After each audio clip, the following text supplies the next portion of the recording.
lui, il est parti. Il est parti et c'est le Seigneur qui a permis tout ça. J'aimerais simplement dire ceci. En ce qui concerne l'homme de Dieu, le prophète Élie Pada. Je sors pour venir donner les révélations que j'ai eues qui arrivent à notre prophète Élie Pada. J'ai reçu pas moins de questions sur l'affaire du prophète Élie Pada, à savoir où en sommes-nous, quelles sont les nouvelles du prophète Élie Pada. Bien-aimés, bienvenue dans cette nouvelle vidéo. Et avant de commencer, je voudrais que nous puissions faire un recours en arrière des prophéties des hommes de Dieu que j'ai eu à partager ici sur cette chaîne par rapport au prophète Élie Pada.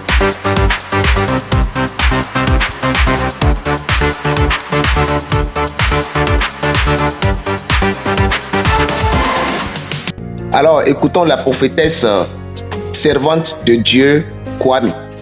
Pour ma part, voilà, ce n'est pas parce qu'il y a cette polémique qui s'est mise en avant que je sors pour venir donner les révélations que j'ai eues bien avant cet épisode qui arrive à notre prophète Élie Pada. Voilà, le Seigneur m'avait déjà révélé pas mal de choses sur lui, sur son église, des choses qui m'ont interpellé, voilà, qui m'ont interpellé dans le sens que je me suis posé la question, pourquoi est-ce que le Seigneur me montre ça sur le prophète Élie Pada, sur son église? Donc ça m'a vraiment intrigué, mais je ne vais pas rentrer plus que ça en détail parce qu'aujourd'hui, cette vidéo, c'est pour vraiment soutenir le prophète Pada avec le groupe de prière dans lequel nous sommes, que le Seigneur vraiment lui porte secours de là où il se trouve. Mais je voulais faire juste une petite révélation sans pour autant rentrer dans les détails. Le prophète Élie Pada, ça va être vraiment très compliqué qu'il revienne tout de suite. Il n'est pas prêt à revenir de suite. Je ne vais pas faire peur à ses fidèles, faire peur à sa famille. Mais dans la révélation que j'ai eue personnellement, ça va être très difficile que le prophète Élie Pada revienne tout de suite. Mais nous demeurons en prière.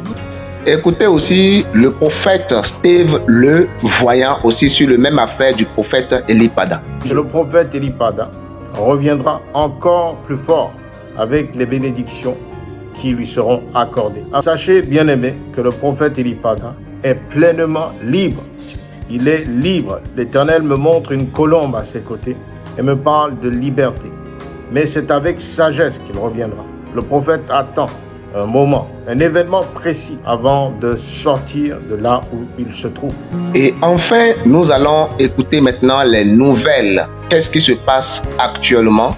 Où est-ce que le prophète Élie Pada est? Est-ce qu'il est mort ou est-ce qu'il est encore en vie avec le bishop Iyans Melchisedek?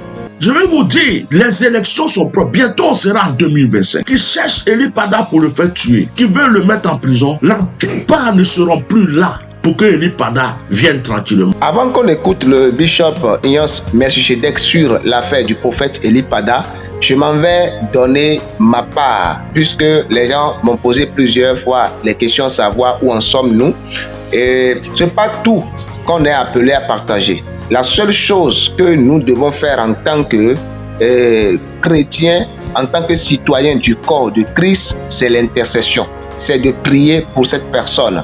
Premièrement, je tiens à dire à chaque personne, chaque chrétien, ami du prophète Élie Pada, que l'homme de Dieu est bel et bien vivant. Ça c'est clair. L'homme de Dieu est bel et bien vivant. La Bible dit que le témoignage de 2 personnes est vrai. Et nous venons de voir déjà au moins 2 parmi tant de prophètes qui ont prophétisé que cet homme est vivant. Et nous allons encore écouter le reste des nouvelles actuelles avec le bishop Melchisedek. Et je disais tout à l'heure que avant d'arriver là-bas, je donnerai ma part de ce que, par la grâce de Dieu, j'ai eu. Il y a de cela, je crois, 1 mois aujourd'hui, où j'ai eu un songe. Et dans ce songe, d'abord, je n'avais pas prié ce jour dans ce sens. C'est-à-dire, je n'avais pas prié sur le sujet du prophète Élie Pada ce jour-là. Mais ce jour, j'ai eu un songe où j'ai vu un jeune homme courir comme s'il venait de loin d'une cachette quelque part. Et il est venu, mais son visage rayonnait de joie comme si d'où il venait, il y avait une bonne nouvelle derrière lui. Et il était venu comme s'il venait chercher quelque chose en hâte, en train de vouloir repartir d'où il venait. Et je lui demandais, mais qu'est-ce qui t'anime? Qu'est-ce qui te donne vraiment cette joie comme ça? Et pourquoi tu es si pressé de repartir d'où tu es venu? C'est là, ce jeune m'a regardé en souriant et il m'a dit, le prophète Eli Pada est libre et il est bel et bien là, mais caché quelque part. Ce n'est qu'un petit groupe d'hommes qui connaissent là où il est et il restera là-bas jusqu'au temps marqué. Il est libre. C'est là, je m'en vais. Il m'a juste envoyé venir le chercher quelque chose et je repars. Et ce jeune homme est parti. Et je me suis réveillé et j'ai su que c'était vraiment dans le sommeil que je regardais cela. Et là, ça a confirmé ce que je pensais, puisque sans voir, moi j'avais la foi. Je croyais que cet homme restera vivant. Il n'a pas encore fini sa mission. Il reviendra terminer sa mission. Nous allons écouter le bishop Melchisedec sur l'affaire du prophète Eli Pada. Je vais vous dire, les élections sont propres. Bientôt, on sera en 2025. Qui cherchent Eli Pada pour le faire tuer, qui veulent le mettre en prison, la plupart ne seront plus là pour que Eli Pada vienne tranquillement. Si quelqu'un me croit, qu'il me dise Amen.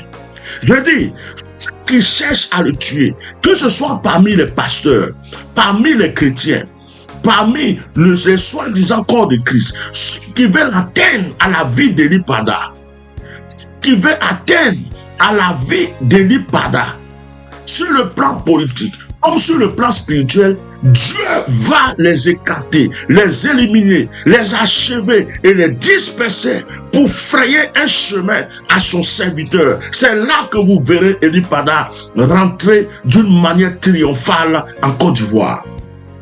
Non, ne soyez pas pressés et ne croyez pas qu'il est mort. Ne croyez pas que son histoire est classée. Ne croyez pas que on a parlé, mais on n'a plus rien à dire. Donc non, nous continuons à prier pour lui. C'est parce que Dieu nous rassure.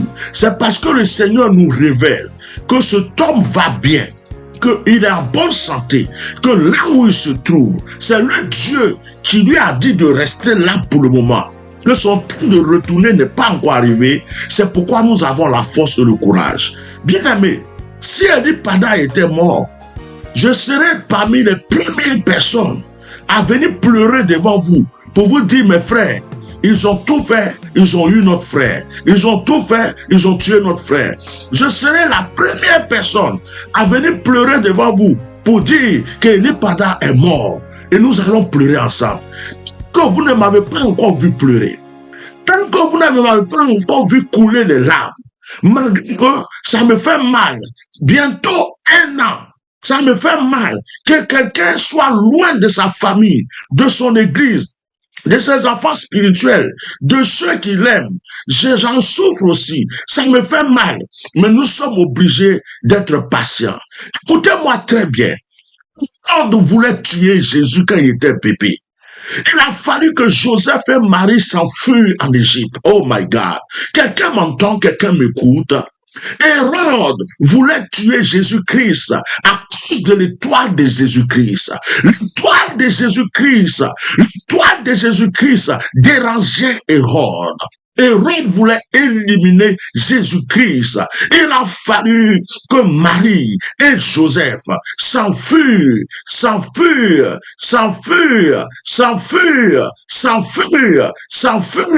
en Égypte.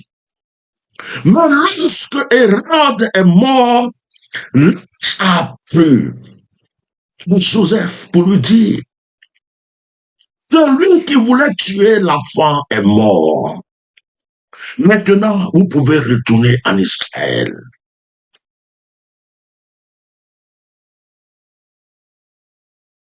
Je profite même pour prophétiser sur la vie de quelqu'un. Je profite là pour prophétiser sur la vie de quelqu'un qui est en exil. Je profite là pour prophétiser sur la vie de quelqu'un qui est en prison.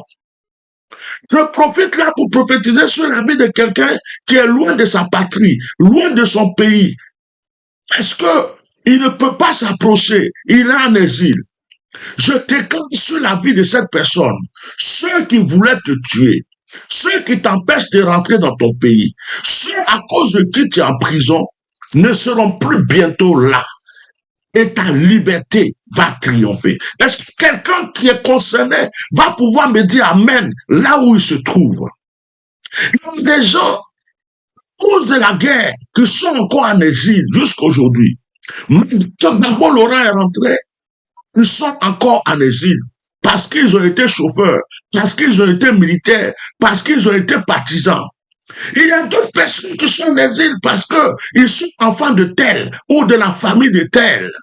Oh my God, je profite et je déclare et je prophétise aujourd'hui dans la vie d'une personne. Si tu es en exil ou si tu as des parents en exil, ceux qui en voulaient à la mort de quelqu'un qui est loin de ceux qui l'aiment, je dis ceux qui en voulaient à ta vie meurent. Ils disparaîtront pour que tu puisses être libre.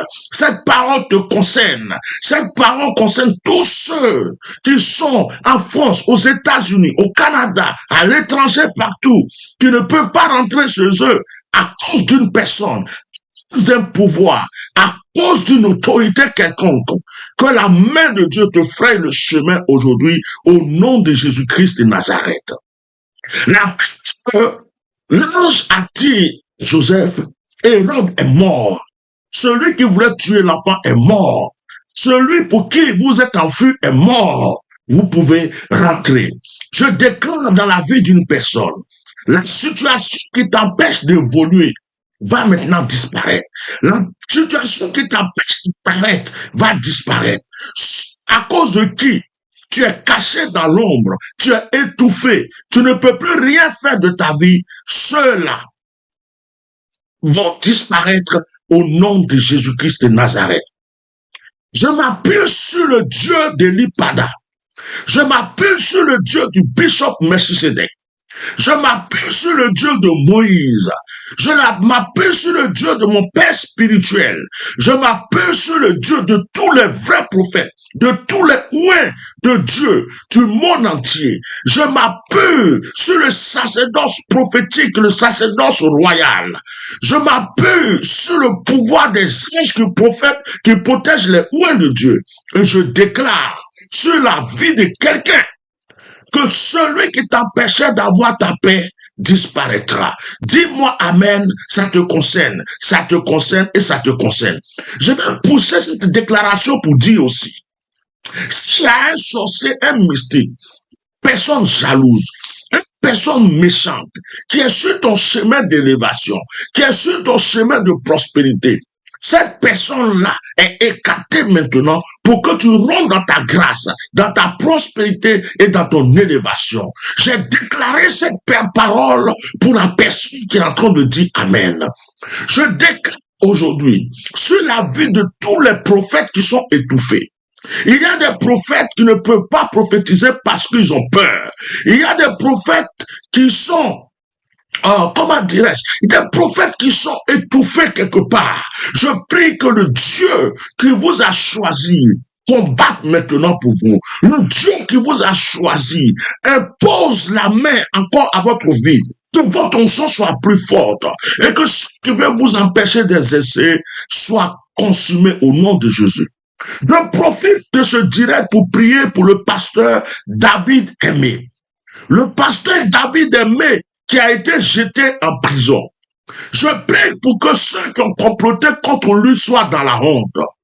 Je prie pour que ceux qui ont comploté contre le pasteur David Aimé, qu'il soit pasteur, qu'il soit évêque, qu'il soit pape, quel que soit ce qu'ils sont, qu'ils soient dans la politique, ceux qui ont comploté contre le pasteur David Aimé, je déclare et je prophétise que la honte les atteigne maintenant au nom puissant de Jésus-Christ de Nazareth.